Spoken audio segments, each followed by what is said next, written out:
I'm the creator of Cooking for Life, an online cooking course for busy people. So perhaps you've seen the previous video and been convinced that mayonnaise is super simple with the help of a hand blender. And now you're thinking, okay, she promised me in the last video that this would be an eggless mayonnaise and therefore no fears of any kind of concerns about egg yolks and rawness and all of that kind of stuff. What is this magic ingredient? Well, I came across it through Kenji of Serious Eat, my hero, and it is chickpeas. Who would have thought? Well, it turns out a lot of vegans. There's a whole aquafaba is what they refer to chickpea sludge or chickpea gloop. Just the stuff that comes in a can of chickpeas. The thing that you rinse away because it's a little bit ugh. That turns out to be this amazing liquid that you can make meringues with, and you can make just about anything kind of egg replacement. So today we're going to make mayonnaise with it. There's a few tweaks to the standard mayonnaise recipe, and I'll post the links in the notes below. Okay, so what do? You take about 3 tablespoons of that chickpea liquid and plonk it in there. Okay, so you've got 3 tablespoons of the liquid in there, and we're looking at also adding, Kenji says, 12 chickpeas. My boyfriend asked me, why 12? I don't know. Maybe Kenji's a Sesame Street fan, or he tested it. So let's just go with 12 chickpeas in there.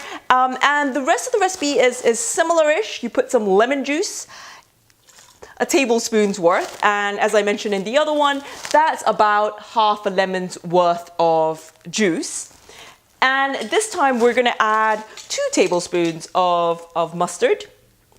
Mustard is not just a flavorant, but it's also an emulsifier, and that will also give it an extra bit of help to blend everything together. And like before, season it as you wish. This time I'm also going to add in a couple of cloves of garlic. And this is another instance in which tools can help us. And this is a garlic press that I really like. Its hopper is big enough to accommodate a couple of medium-sized cloves of garlic, and you can have it unpeeled. So it's another thing that is really quick to when you're trying to do things in a hurry. This way you can just plonk the garlic in there, no worries.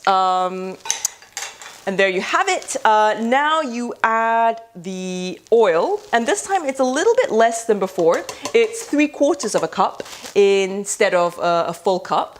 And in the recipe it says a mixture of olive oil and vegetable oil, but I'm going for entirely sunflower oil because I kind of prefer a neutral taste with my mayonnaise. So play around with it, but keep to those kinds of proportions. And now we get the blender.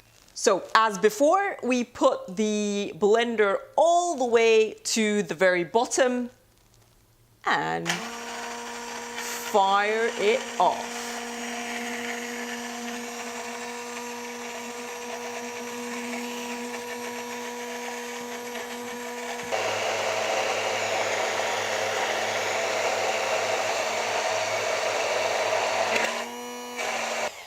But that's it. This again, like the texture is just like mayonnaise, and it's really thick and terrific. Just wonderful, wonderful stuff. And it's really indistinguishable from regular mayonnaise. You can't really taste the chickpeas in there, particularly if you put the garlic.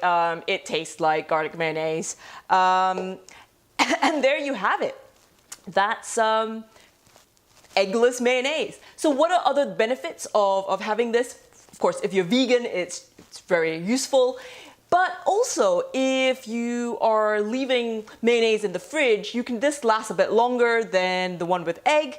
If you're going out for a picnic, for example, or leaving mayonnaise out in the open for a little bit longer, once again, this stuff just lasts that little bit longer and is safer for people who are a little bit more sensitive to raw eggs. So I hope you enjoyed that. I found it fascinating the first time I came across this chickpea gloop and sludge stuff. I've made a number of things with it, so watch out for upcoming videos with more interesting stuff from this and lots of other things. All right, take care and see you next time. Goodbye.